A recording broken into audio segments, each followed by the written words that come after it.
out of the book, Professor Subramanian and distinguished ladies and gentlemen. This is last June 2nd June.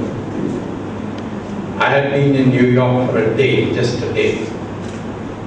Because there, in the city of New York, there is a Jesuit university run by Jesuits, founded by Jesuits, called Fordham University.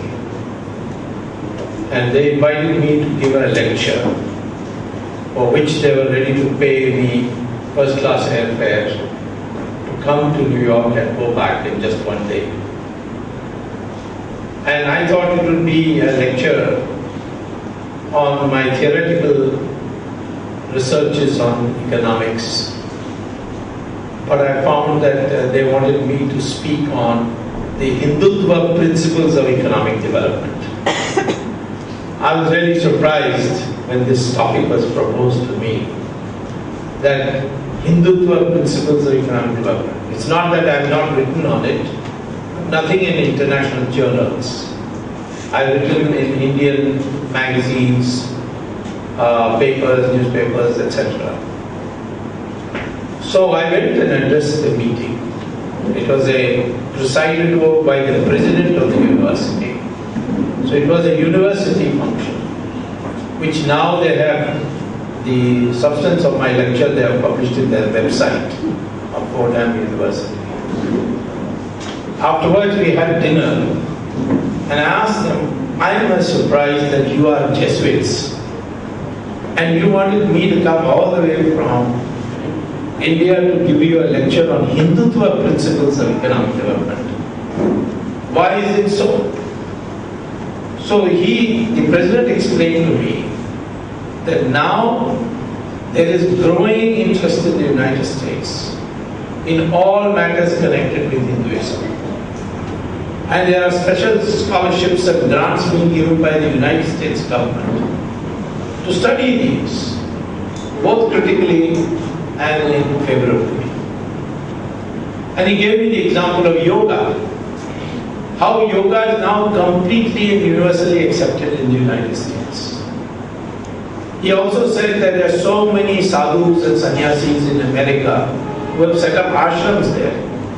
And in these ashrams, the Americans are there in large numbers. Even in our country, if you go to the ashrams of Sri Ravi Shankar, or Swami Ramdev, or Swami Dayanand Saraswati, Coimbatore, or any of these prominent, or Satyavada Sai Baba when he was there, all these, there are large number of foreigners. And the triggering point for the invitation was the fact that the Hollywood's most famous actress and Oscar winner, Julia Roberts, she converted to Hinduism with her entire family. Now, Hinduism doesn't believe in conversion as an activity. If somebody wants to become a Hindu, he doesn't even have to have a ceremony. He just has to say, from today onwards, I'm Hindu. And he's a Hindu. There's no ceremony. And there is no such thing as caste also in Hindu. This is a thing that has developed over the last 1,000 years. Originally, we never had a caste system based on birth. That's why if you read the Gita, Krishna says Varna Vyavastha is Guna based. It's a disciplinary code. Because Rishi Bhrigu and Rishi Bhardwaj, they both sat down and decided how can we construct society so that it becomes stable. And Sanatana Dharma literally becomes Sanatana, that means forever, eternal. And we are today the longest continuing civilization. You may say anything about Alexander, but the Greek civilization is over. There is no Greek civilization now. And by the way, Alexander is not a conqueror, he was defeated in India. It's Plutarch. This Plutarch was the chronicler whom Alexander brought with him. We have in our scriptures no reference to Alexander at all. If he was such a great man, we would have recorded him. But he was defeated, he went back after getting a spiritual education, and to that part, that extent you're right, but he was no conqueror for us. Those days, nobody succeeded against India. Why we later crumbled was because the rules of warfare were changed. Our rules of warfare was that no fighting will start before the sun rises, and no fighting will continue till the sun sets, after the sun sets. After the sun sets, you have to go back to your tent and have a good night's sleep, and come back the next day. No fighting will take place inside the cities, no fighting will take place on agricultural lands. Fighting has to take place on open, barren field, like Kurukshetra, or when Ravana had to come out of his fort to fight Rama. And finally, if you lost and you asked for forgiveness, expressed regret, everything was returned to you and you were sent away. That's what happened with Alexander. But with Muhammad Ghori, you forgive him 16 times. That was foolish. You can forgive a person once or twice, but not 16 times. And ultimately, Ghori became successful because of an internal treachery of Jaichand. So I'm saying that throughout this Sanatana Dharma, which is continuing, the Egyptian civilization is over, the Babylonian civilization is over, the Greek and the Roman civilization is over. They're all broken up. But Sanatana Dharma today continues because of this structure of society which Brigu and Bhardwaja created. Brigu said, there are 4 sources of power in the society. 1 is knowledge, 2 is weapon, 3rd is wealth, 4th is land. And he said all 4 must be separated. No one person should have more than one of this. So those who have knowledge cannot have wealth, cannot have weapons, and cannot have land.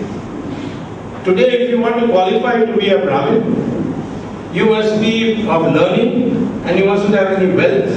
You mustn't have any land, you mustn't have any weapons. How many Brahmins are there in this country today?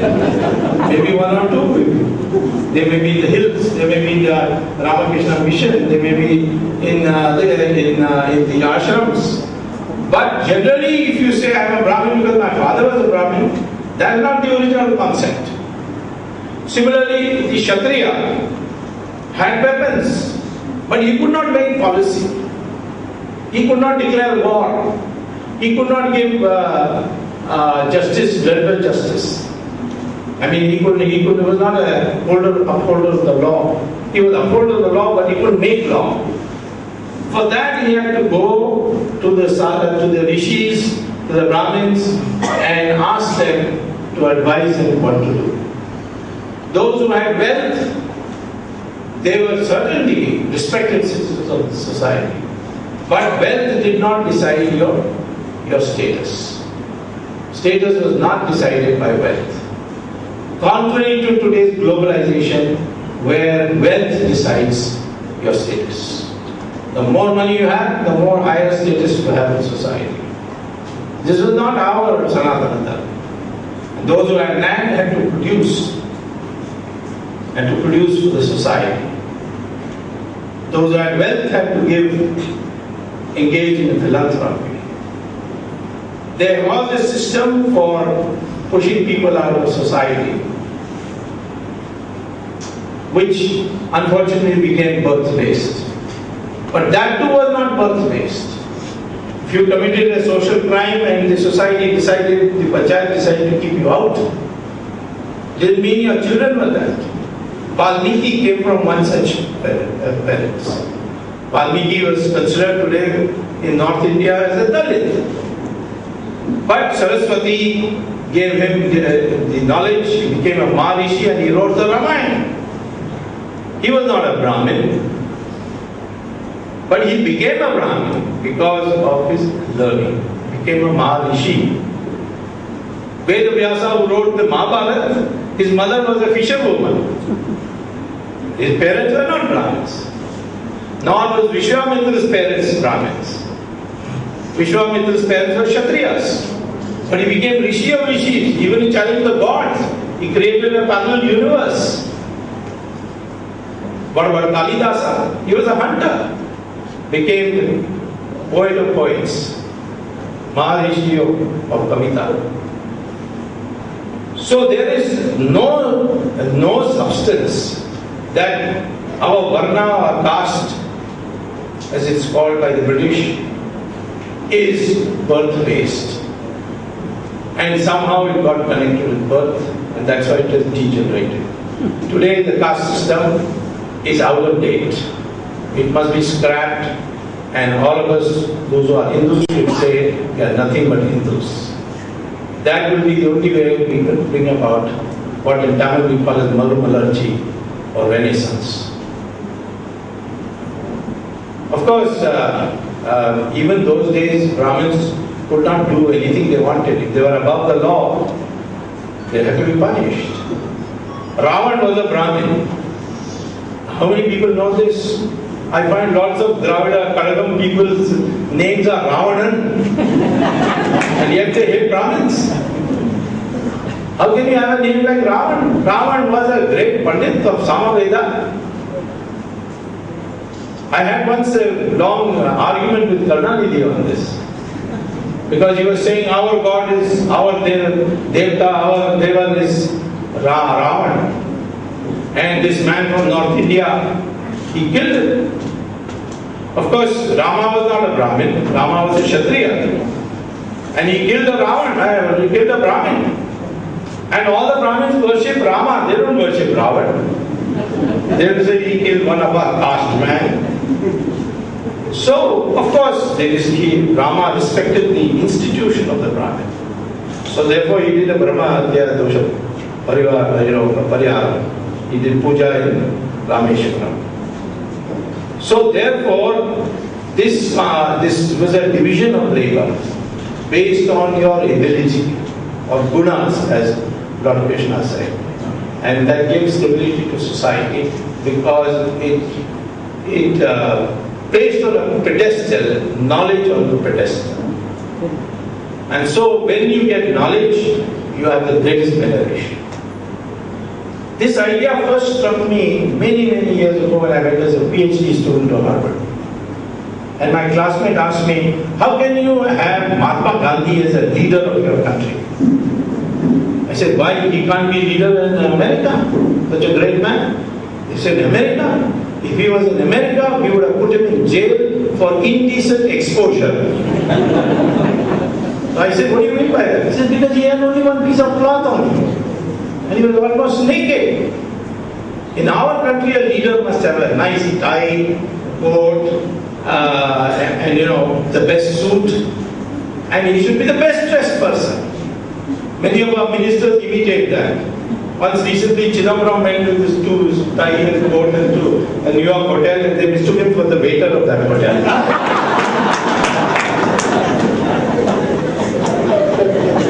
So therefore, that to make me think, why is it that millions are ready to follow this semi-undressed man called Mahatma Gandhi? All are sadhus also. Because this is a value also of Hindutva. Namely, the sacrifice. The more sacrifice you make, the higher is your. The Bhagwan is a symbol of sacrifice. And that is why when the sadhus wear dhruva, we respect them. Because they are supposed to represent a symbol of sacrifice. Now these are the values which have to combine. In Professor Subramanian's book, I think the best chapter, I think you should start with, because he has many. It's a very interesting book. I'm glad to see that young people at the rank of assistant professor are doing research like this, because we now, the future generations, must be now more and more motivated to do research. We are very bright students, we get very high grades, we go to America and we perform very well. But then we still have one of the lowest patent rates in the world. We are great software engineers, but we don't have any design product like Microsoft or Android or so on. We don't have any brand names because we don't innovate. We don't create new things. We take the existing things and improve it. But that's not good enough. So research is a very important part, and all professors, whatever rank they are, junior or senior, they must be compelled to do more and more research. And this chapter 29 on Nachiketa is something that you should read first, because that in a substance describes what the Upanishads wanted us to learn, the questioning mind. Hindu was a questioning mind. If there is anything distinct about a Hindu, and I don't think Muslims and Christians should feel away from it, because their ancestors are also Hindus. The proof is in the DNA tests now which have come out. The DNA research done by University of Cambridge, the University of Houston, and some scientists in Hyderabad show that we are all the same DNA, right from north to south. Color may different, skin color may different because of pigmentation, which has got to do how close you are to the sun. The closer you go to the equator, the more direct is the rays of the sun. Michael Jackson, who was a famous singer of America, he proved that just by taking out his pigmentation, he started looking like a white man, like a European. So pigmentation has got nothing to do with race. It's the DNA which decides your race. And our DNA, whether it's a scheduled caste of DNA, or a Brahmin DNA, or a Kshatriya DNA, all our DNA is the same. We are one people. But these British people, they took some words out of our ancient scriptures and gave it all kinds of meaning. Aryan and Dravidian. What is Aryan? There's no word Aryan in any Sanskrit literature. There's only Arya. Arya means like Ayya. It's a term of nobility, culture. It can be applied to anybody who's an accomplished person. Like we say Ayya, in Sanskrit is Arya.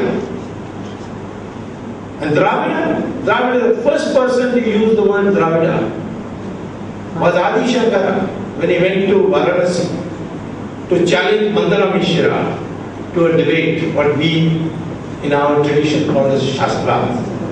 Shastrat was a debate. You never forcibly converted anybody. You never offered money to convert. But you could engage in a debate, and if you lost the debate, then he converts to your worldview. So Shankara wanted to bring back Hinduism, which had been taken over by the Paramahamsa school, Buddhism and so on. So he wanted to bring back Hinduism, the Hindu thought.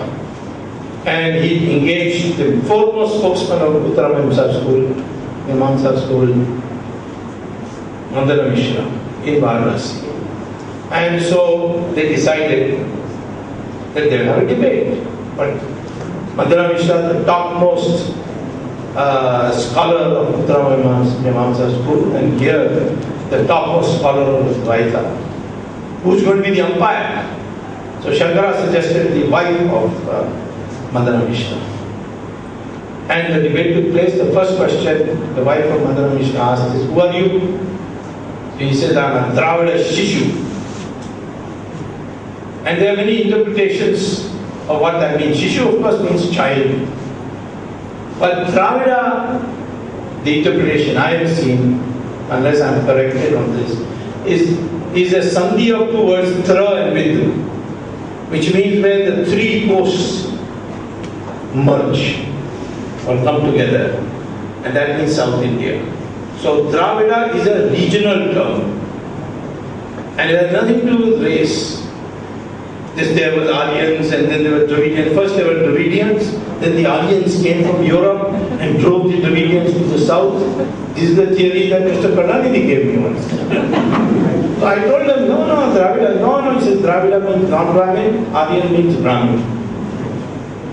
I said, then how is Rahul Dravida, cricket captain, a Brahmin? He's got a name Dravid. Because in Maharashtra, anyone who went from Tamil Nadu is called, or Karnataka is called Dravid. Even today is called as Dravida. Dravida is a regional term. So this whole Dravida movement is a concoction of the British.